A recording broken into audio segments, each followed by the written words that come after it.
ইরানের ওপর আক্রমণ দেখে আপনার কি কিছু মনে পড়ছে? একবার চোখ বুলিয়ে নিন ইতিহাসের পাতায়। আজ ইসরায়েলি যুদ্ধবিমানের গর্জনে মধ্যপ্রাচ্যের আকাশ যেন কাঁপছে।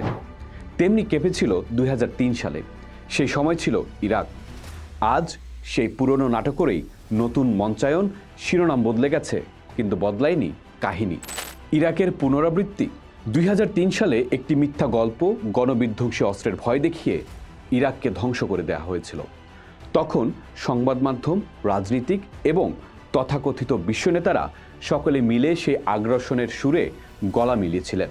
আজ সেই ইরানের ক্ষেত্রেও ঠিক সেই পুরনো স্ক্রিপ্ট আবারও সামনে এলো, আর নাম বদলে হলো অপারেশন ইরান। নতুন বুশ, নতুন ব্লেয়ার। ইসরায়েলের প্রধানমন্ত্রী বেনিয়ামিন নেতানিয়াহু আজ সেই পুরনো জর্জ ডব্লিউ বুশ কিংবা টনি ব্লেয়ারের ভূমিকায়। দাবি করছেন ইরান যেন পারমাণবিক অস্ত্র তৈরি করতে না পারে। উদ্দেশ্য শুনতে মহৎ হলেও এর পেছনে লুকিয়ে আছে ভয়ঙ্কর এক ভণ্ডামি। যার হাতে অস্ত্র সেই বিচারক। ইরান পারমাণবিক অস্ত্র বিস্তার রোধ চুক্তির সদস্য, আন্তর্জাতিক পরমাণু সংস্থার তত্ত্বাবধানেও রয়েছে। বিপরীতে ইসরায়েলের হাতে আছে প্রায় 90টি পারমাণবিক বোমা। তারা এনপিটিতে স্বাক্ষর তো করেইনি, ঢুকতে দেয়নি নিজ দেশেও। তবুও তারা আজ পারমাণবিক নিরাপত্তার রক্ষক। একটি রাষ্ট্র যা গণহত্যার দায়ে অভিযুক্ত। ইসরায়েল বর্তমানে গাজায় চালানো নৃশংস হামলার জন্য আন্তর্জাতিক অপরাধ আদালতে বিচারের মুখোমুখি। হাজারো বেসামরিক মানুষ নিহত হয়েছে সেখানে। অথচ সেই রাষ্ট্রই আজ আরেকটি দেশকে সন্ত্রাস রুখতে আক্রমণ করছে। এটি কেবল ভণ্ডামি নয়, বৈশ্বিক আইনের পুরোপুরি ব্যর্থতা। ইসরায়েলের আসল লক্ষ্য কী?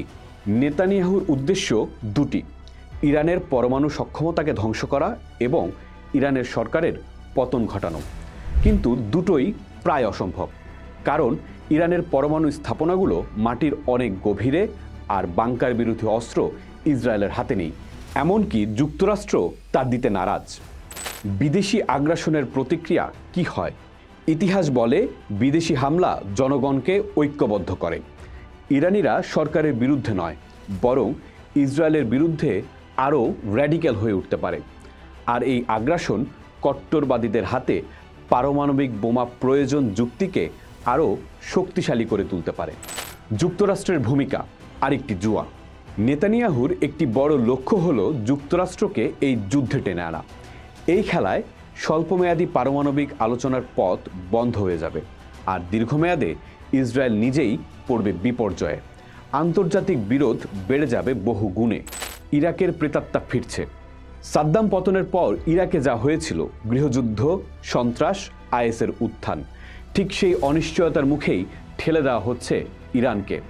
গণতন্ত্রের ফুল নয়, বরং একটি জ্বলন্ত ধ্বংসযজ্ঞই সেখানে জন্ম নেবে। জাতীয়তাবাদের আগুনে ঘি ঢালছে ইসরায়েল। এই হামলা ইরানিদের আরও ঐক্যবদ্ধ করবে।